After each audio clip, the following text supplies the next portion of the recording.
Last segment we discussed about some tools, some techniques to simplify a complex given system of forces. And then we said that we will be talking about some special types of force systems, and one such force system will be the topic of this segment. So what's so special about this segment? Let me draw a let me draw a plane first, okay. And our spatial system is spatial in the sense that all the forces which are involved in this force system are lying on this plane. For example, say this is one force, say F1. There could be another force, say here F2. Then there could be a couple of forces like this, say this and this, which are say P and minus P, and so on and so forth. Okay. So this shows a representative set of all the forces which can be there in this spatial type of force system. And because this could be a subset of all the forces which are existing in a particular set of system, but once we are concentrating on this, for us this is the system, okay. Then instead of considering this to be a three-dimensional force system, which in generally it could be, what we will say is, let's define the coordinate system like this. Maybe suppose this side is say x and say this side is y. I'll draw this full line, maybe I'll try to draw, okay, and this one is z. So in doing so, the what we have done is, it's easy to represent now the vectors, all the vectors of forces. It will be easier to represent, okay. Obvious, there is one point that this couple moment which will come, it will have the component in z direction, that is the k unit vector, that is obvious, but other forces will have just two components. We could have continued our discussion completely with a more general, say a coordinate system like this, say psi, eta and zeta, doesn't matter, but it's always easier to work with such a coordinate system which has only two effective coordinates which are lying on the same plane. Okay. Having said that, now how to simplify this? Let's see. Such on that plane we can pick a point arbitrarily somewhere. Maybe say I'll call this point say A. Okay, you can pick any point A of your interest. Okay, based on the problem, the requirements of some why this problem is being solved, based on all those things you can pick this point. That's your engineering decision. Now once we pick that point, we can move. Now remember, last segment only we discussed about how to move forces. Now we can move all the forces to this point, right? Now let me try to or what shall I do? I'll create one more similar picture, and let's see.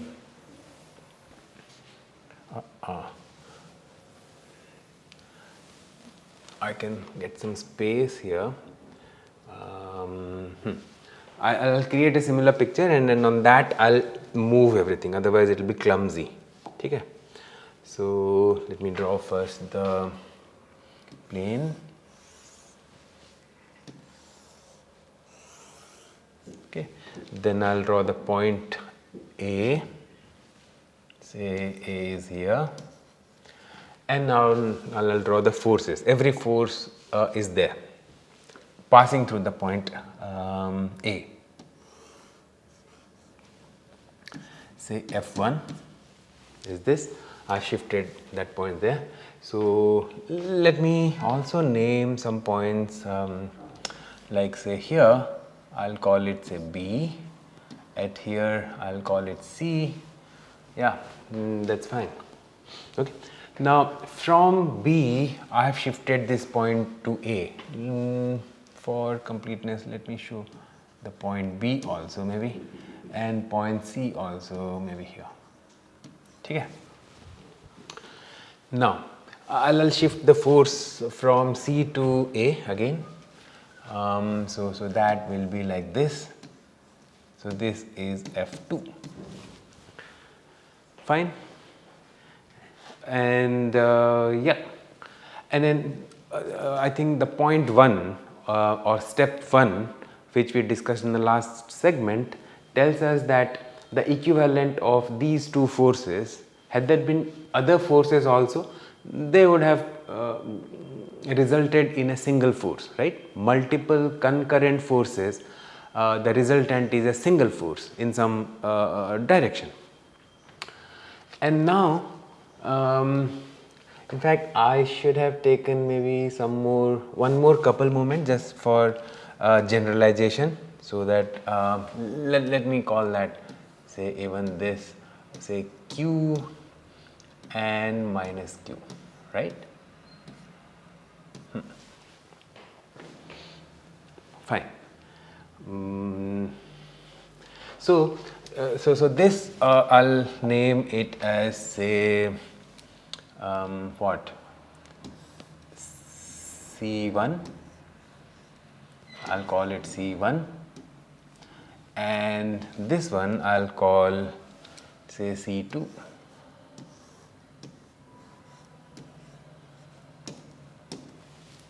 Fine. So now the resultant, so what I can do is, again I'll draw the axis maybe. Okay, so here is my x-axis, here is my y-axis, and this is my z. Then so my resultant force, so if I call that as a F resultant, that will be what? See, these couple forces, they will cancel out each other in terms of forces. Only the couple moment remains. The forces, they don't affect any each other. I mean, they cancel each other. Okay. So what will happen is, I'll just have to write, suppose in this direction, suppose the unit vector is say I, and in this direction the unit vector is j, and this the unit vector is k. Now then here I can just write that summation of fi's and x component of them in I over all i's plus summation of fi's and their y components times j, right? And let's say I is equal to 1 to say 1 to n forces are there. Similarly, I is equal to 1 to n. Is that fine? So that will be the resultant of all the forces which are passing through A. But then and then what about the resultant of all the C's? Now C will be, first we can just add them, say C1 plus C2. But will that be all? No, because if you remember, as soon as we move the force, we have to add the compensatory couple moment, right? Now, so this is one part of the total couple moment, plus we will have to say we'll put some other nomenclature. Say for example a couple moment which is due to movement of Fi. Okay, so that I have to sum it over I is equal to 1 to n. So all these forces, whatever n number of forces are there, I would have moved them from their respective location to A. From, for example, F1 was from B to A, F2 was from C to A, so like that. So similarly, so there will be so many, so n number of couples which will be coming up because of the compensation which we will have to do. So this is going to be the complete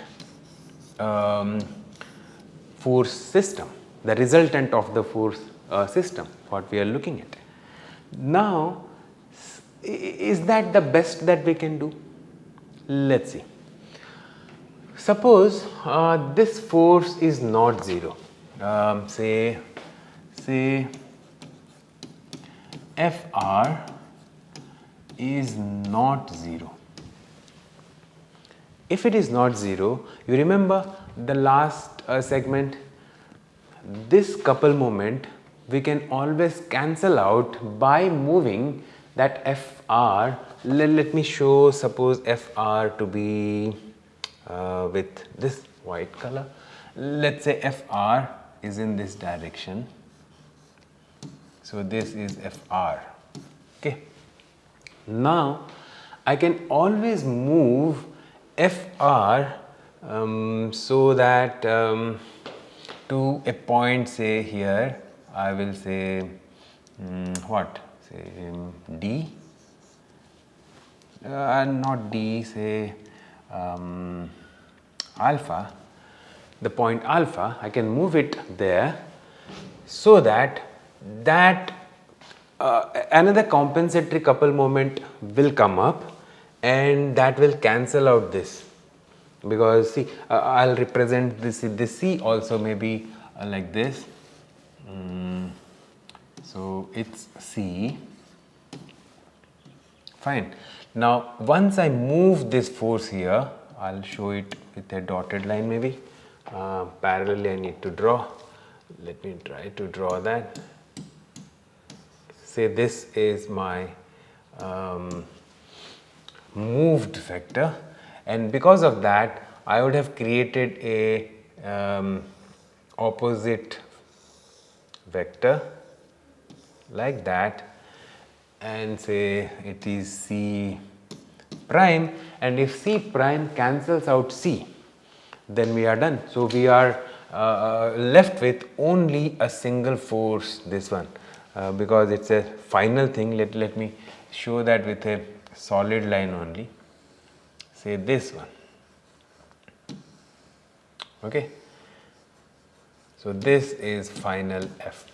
But now you notice a point, it's very important, that this line of action is now frozen. Okay. This specific line of action is very important, because as soon as you move it from there, a couple moment will come into picture. So to remove all the couple moments from the system, your force has to move through this line of action. So that means, in conclusion, what we can say is that when the force system consists of forces and couples, or let me say in this way, when all the forces lie on a single plane, some of which can constitute a couple, may or may not, but suppose all the forces lie on a single plane, the resultant can be either a single force, which we showed just now, or can be a single couple. For example, suppose Fr was 0. Case 2 is, suppose Fr was 0. Then you can't move something to cancel out the couple. So in that case, you will have to be satisfied with a couple moment as a final simplest resultant. So that is the second case. And the third case is the null vector. So that means everything cancel out with each other and there is nothing. So there are three conditions, three possible outputs. One is a single force along a very specific line of action, okay, and two, only a couple, and three, the null vector. So these are the three possible cases which are possible. So this case will happen when f is non-zero. This case will happen when f, the resultant f is 0, but the couple moment is not, resultant couple moment, and this will happen both when both the force and the resultant couple moment all are 0. So these are the three simplest resultant which can happen in case like this. So that is what we wanted to discuss about under a special type of force system under case 1. So we will see another type of special force system in the next segment. See you then.